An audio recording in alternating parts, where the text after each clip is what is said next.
Hello and welcome to the Toy Photography Podcast. I'm Big G Video.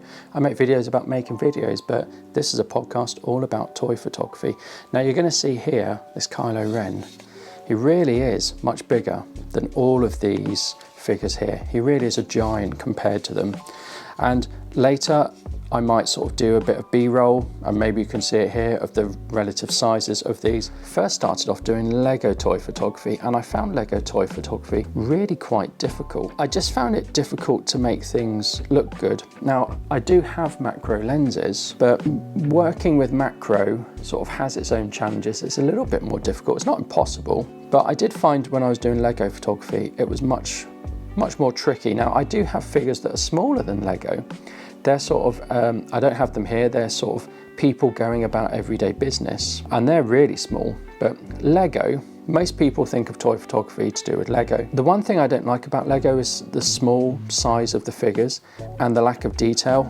So you'll notice here, I've got this Master Chief one here, there's so much more detail on the bigger figure compared to Lego. It's effectively printed on.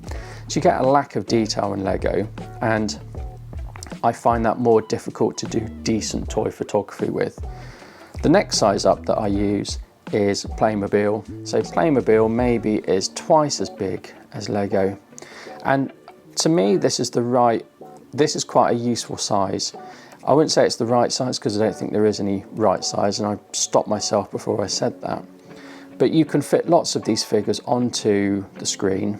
Now, with Lego, I think you need a macro lens really. In whatever guise you use a macro lens, be that on the phone, be that on a camera, or a compact camera with macro capabilities.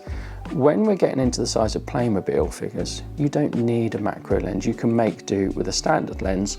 So this here is my Micro Four Thirds camera. It's got a 17mm lens on, which is going to be approximately 35mm equivalent in terms of full frame equivalent, and that's absolutely fine for doing photography or toy photography of this size and bigger. It's not very good for doing Lego. So if you are thinking of Lego photography, you need more magnification really, and that's why I think you need a macro lens. So the next size up is this sort of Halo figure. Now this is probably the perfect size. The other thing you get from going from these smaller figures to the larger figure is you get much more articulation. So I can turn the hands, I can move the arms, the joints move.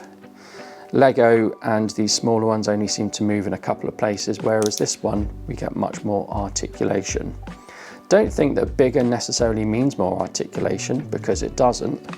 This figure, this Kylo Ren figure, has quite a lot of detail, but it doesn't really have much articulation. That doesn't mean figures of this size don't have articulation.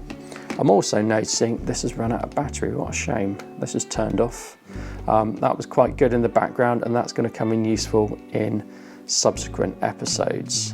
Let's put his gun back. Don't leave guns lying about. Next size is the 16cm sort of larger Star Wars figures. These are Star Wars figures that are made now rather than Star Wars figures that were made a long time ago. These again have really good articulation. So this is a Mandalorian one. This one's from Kenner. You can see his feet move up and down. And I've done quite a lot of unboxing videos of these figures that you're currently seeing on my normal YouTube channel. So I'll put a card up here if I can, if I remember to. So this one's quite good as well. And this one is massive. I find also the bigger they are, the easier they are to stand within reason. Lego is very easy to stand up. It just stands there and it doesn't fall over unless you've got a lightsaber that's almost as big as you. Part of the challenge of these sort of things is getting them to stand up. These ones stand up very easily. These are easier to stand in some ways and also not easier to, oh no. And that happens all the time, things fall over. Because you've got the articulation, so the legs can be, or the feet I should say, can be uneven and things can fall over. So these large ones, very easy to stand. Lego are very easy to stand, and the fiddlier ones are the ones in between, and Playmobil are very easy to stand up as well. So I don't think there's a right size. I think when I'm going outside, if I'm doing toy photography outside, the bigger the better from my point of view. It makes much more realistic images if they're bigger. But when I'm doing it inside, I don't think the size has a great bearing on that. Although you do start to get better realism once you get into the bigger figures. Lego is obviously Lego, comes with its own challenges. These ones look much more realistic, but going outside bigger is better. Don't forget there's going to be regular episodes coming out, so do remember to subscribe, like the podcast, etc., and check back. Thank you. Goodbye.